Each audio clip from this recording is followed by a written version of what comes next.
Bonjour à tous, j'espère que vous allez excellemment bien. Aujourd'hui, on se retrouve pour parler sport d'hiver. Nouvel épisode de Piste Verte spécial championnat du monde entre Courchevel et Miribel pour le ski. On parlera notamment du slalom géant masculin qui a eu lieu hier. J'allais pas faire qu'une vidéo sur une seule compétition, donc c'est pour ça que voilà, j'ai décidé de réunir un petit peu les compétitions ensemble. Et puis on parlera bien entendu du slalom féminin qui a eu lieu aujourd'hui avec une belle surprise canadienne et québécoise. Du côté du biathlon, c'était la journée des relais, mais avant tout, n'hésitez pas à vous abonner à la chaîne, à réagir dans les commentaires, à mettre un pouce bleu, à partager la vidéo sur les réseaux sociaux, notamment auprès de vos proches, si vous pensez que ça peut les intéresser. Dans les commentaires, n'hésitez pas à me dire qui vous a plu, qui vous a déçu. Je rappelle aussi qu'on fera le débrief du Tour de l'Algarve, du Tour du Haut-Var, mais qui ne s'appelle plus le Tour du Haut-Var, je ne sais plus comment il s'appelle, mais voilà, on fera le Tour des Alpes-Maritimes et du Var, je crois que maintenant c'est ça le nom. On fera le débrief de ces deux courses-là, je pense lundi ou mardi. Voilà, et puis on préparera l'UAE Tour également à partir de la semaine prochaine. Voilà, UAE Tour un petit peu tous les jours. On fera, je pense, peut-être un débrief par jour parce qu'il y a pas mal de coureurs quand même sur l'UAE Tour. Donc il y aura peut-être pas mal de choses à dire. Donc voilà le programme de la semaine sur la chaîne. Il y aura peut-être également des vidéos F1, des vidéos moto, un peu de présentation de chaque équipe, parce que comme on n'a pas fait de vidéo de débrief, on fera peut-être des vidéos de présentation de chaque équipe pour la saison du côté des sports mécaniques. On commence tout de suite avec le relais masculin. Du côté du biathlon, donc relais masculin, qui s'est déroulé à midi, entre midi et 13h30 à peu près pour le relais masculin, dans des conditions qui n'étaient pas évidentes, avec beaucoup de vent sur le pas de tir, vraiment du vent qui était changeant, enfin c'était vraiment des conditions de tir qui étaient très difficiles. Vous le voyez là au niveau des scores, même si vous n'avez pas vu la course, les scores sont pas vraiment très bons au niveau de ce relais, au niveau des tirs. Et donc, comme vous le voyez également, victoire de l'équipe de France qui s'en est un peu mieux sortie que les autres. C'est-à-dire que c'est pas fantastique, mais on s'en est un peu mieux sorti que les autres. Voilà. C'est-à-dire que sur ce relais, il fallait pas avoir peur de faire des erreurs. Il fallait pas avoir peur de prendre des risques. Et nous, on a pris des risques. On a pris des risques et ça nous a plutôt bien réussi. Alors, c'est vrai qu'il y a eu des relayeurs qui ont fait une course sensationnelle aujourd'hui. Moi, je pense notamment à Quentin Fillon-Maillet qui fait une seule pioche. Pas de pioche sur le debout, alors que le debout, le vent est un petit peu plus calme pour le dernier relayeur, mais c'était quand même pas si évident que ça. Donc vraiment une très belle course de Quentin Fillon-Maillet avec un bon temps de ski en plus pour Quentin. Vraiment, il a vraiment fait une belle course. Très bon relais également d'Antonin Guigona qui fait plutôt des très bons championnats du monde, Antonin, mais qui était vraiment dans le paquet, qui a osé prendre un gros rythme à un moment également pendant la course quand il était avec le Tchèque. Donc vraiment une belle course. Ça a été un peu plus compliqué pour Émilien Jacquelin que ça soit au niveau du tir, avec un tour de pénalité sur le debout, mais il n'était pas top sur les skis, Émilien, il avait du mal à suivre le rythme. Fabien Claude aussi a fait une belle performance, plutôt une belle performance. Donc voilà, il fallait oser prendre des risques, et les Français l'ont fait. Et puis il fallait, au niveau du tir, fallait essayer de tirer en mettant les balles au fond. Et c'est ce qu'on a fait. Et voilà, c'est une belle perf de la part de l'équipe de France. Donc chapeau du côté de cette équipe de France, voilà, qui est de nouveau championne du monde comme en 2020. Voilà, belle perf. Ou 2020 ou 2021, je ne sais plus, quand on avait remporté le dernier titre. Mais voilà, belle performance de la part de cette équipe de France lors de ces championnats du monde. Et puis bon, demain il y aura les deux Mastart. Je pense que du côté des garçons ça sera pas facile parce qu'on a vu encore du très grand Johannes Beu. Il y aura peut-être une possibilité quand même derrière Johannes Beu, mais c'est vrai que pour le titre ça risque d'être compliqué parce que Johannes Beu a encore été très rapide aujourd'hui. Du côté de la Norvège deuxième, ils font quand même deuxième en faisant 2 tours de pénalité, 14 balles de pioche, ce qui est énorme sur un relais, et finissent qu'à 38 secondes. Alors que vraiment, il y a des mecs qui passent à côté. Je pense à Christiansen, passe à côté. La grid, c'est extrêmement rare. La grid sur un debout qui fait un tour de pénalité. mais le tir était catastrophique. Au moment où il est passé la grid, c'était très compliqué de faire un sans faute. Vraiment. C'était, je pense, les conditions de vent les plus compliquées. Et Tarier, qui normalement arrive toujours à relancer le relais, ben là n'a pas réussi, contrairement à d'habitude. Voilà, Johannes Beu, quand il démarre son relais, il est trop loin déjà pour vraiment pouvoir faire quelque chose, on va dire. En plus, sur le coucher, il fait trois balles de pioche. Donc pas évident, ça te ralentit toujours un petit peu quand même. Et heureusement qu'il fait ces 3 balles de pioche, parce que 3 balles de pioche, c'est 30 secondes. Il termine à 38 de Quentin, donc ça veut dire que heureusement qu'il y a eu ces balles de pioche quand même. Je pense que, en fait, ils sont partis pas dans les bonnes dispositions. Dès le départ, Christiansen a un relais qui est très compliqué. Il prend une minute d'un coup. Tarier-Beu sur le debout, c'est un enfer pour lui. Pareil pour la grid. Et ils ont toujours couru après la montre. Et c'est dommage pour Johannes, voilà, parce que le sextuplé, sextuplé ne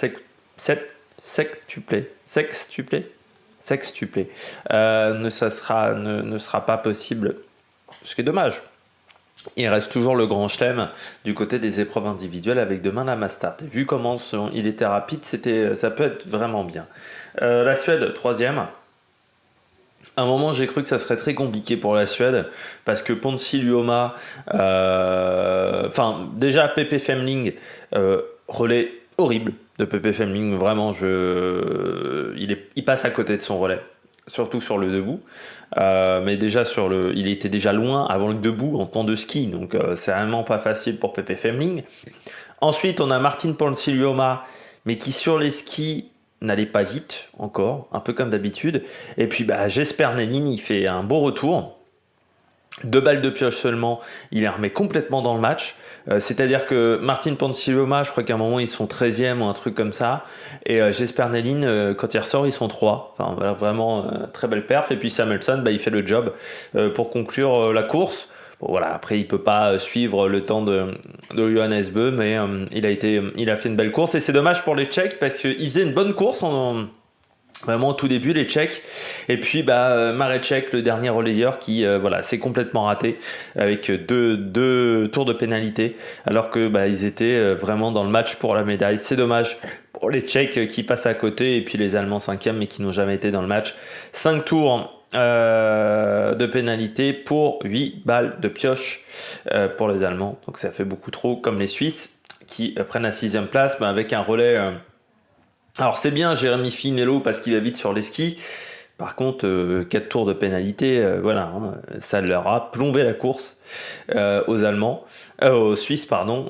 Donc Jérémy Finello, il s'est un peu enflammé et il a explosé vraiment complètement en plein vol. Les Italiens 7, 14 balles de pioche et les Roumains 8, Slovène 9, Finlande 10.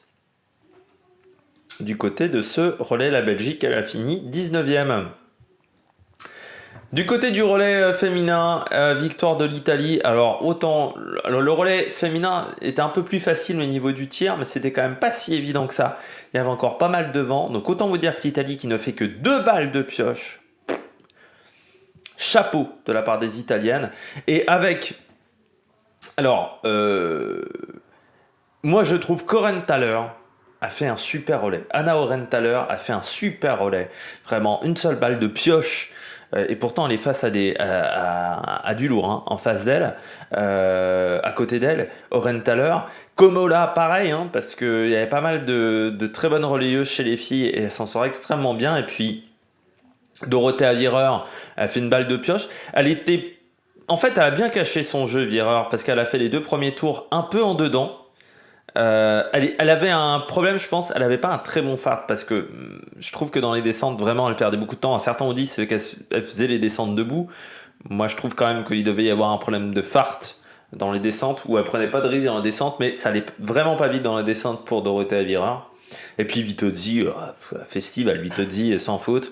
Vraiment course parfaite de Vitozzi, donc vraiment belle perf de la part des Italiennes. 2 balles de pioche seulement, vraiment incroyable. Les Allemandes deuxième à 24 secondes.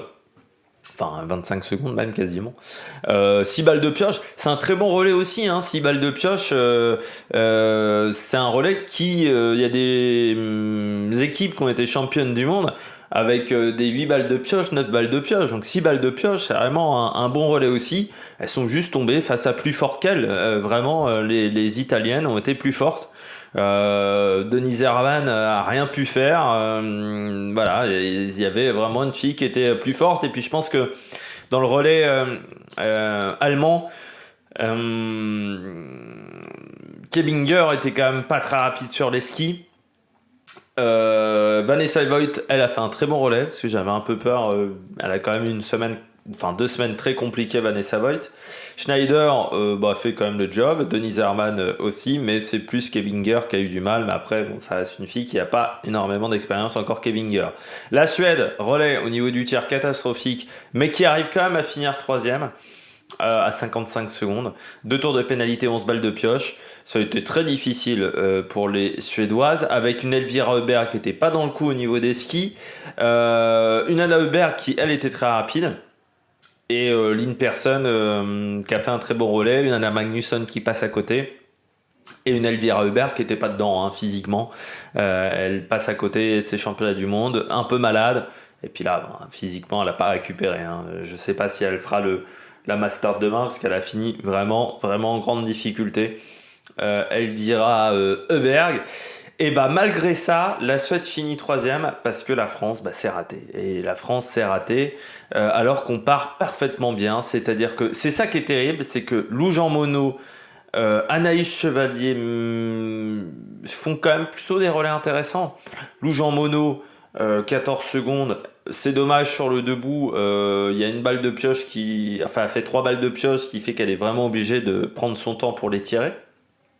Anaïs Chevalier sur le debout, il n'y avait pas grand chose à faire quand elle est passée.